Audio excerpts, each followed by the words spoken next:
First tonight, overturning a mayoral veto. The much discussed fate of a downtown Med-City building with a historic past forced a showdown of city leaders this evening. KIMT News 3's Anthony Monzon has the recap of the biggest decision made during tonight's Rochester City Council meeting.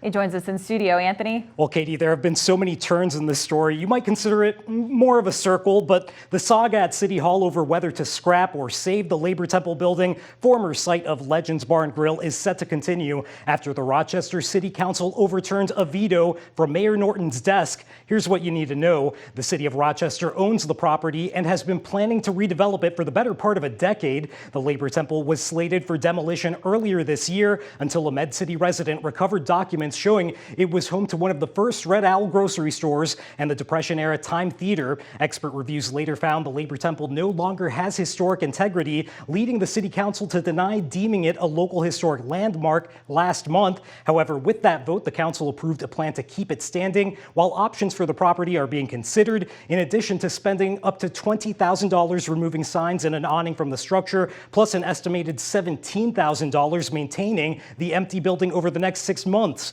Last week, Mayor Norton vetoed that plan, believing it was an unnecessary use of city tax dollars. Tonight, 5 out of 7 council members voted to overturn the mayor's veto. Here's what some of them had to say. We have not seen the potential and the possibility of any designers or developers coming forward and suggesting a reuse for this building. Certainly waiting for a small amount of time to see what comes forward is worth it. I do appreciate what the mayor's doing here. I think there is consistency because this council did vote back in January to go for bids. So we're signaling that that's where we're going. At the same time, I don't feel that I'm up against the wall that I must decide this today, and I feel like that's what I'm being pushed to do. And I'll say it again, demolition is final.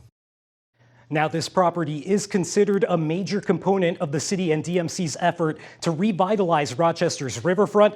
A development plan for the Labor Temple site and adjacent city-owned property is expected to be presented by the end of next spring. Now, tonight, the City Council also agreed to split the cost of installing a new roundabout near Century High School with Olmsted County. Local leaders are working to improve safety at the intersection of Viola Road and Cassidy Drive Northeast after a student was hit by a car while crossing the intersection 2 months ago, sending them to the hospital. An evaluation indicated converting the intersection to a roundabout will reduce delays while dramatically improving pedestrian safety. The council has now finalized a roughly $230,000 contract with a firm to design and engineer the project. Katie? Thanks, Anthony. Now, installation on the roundabout is expected to cost close to $2.5 million and to be completed in 2023.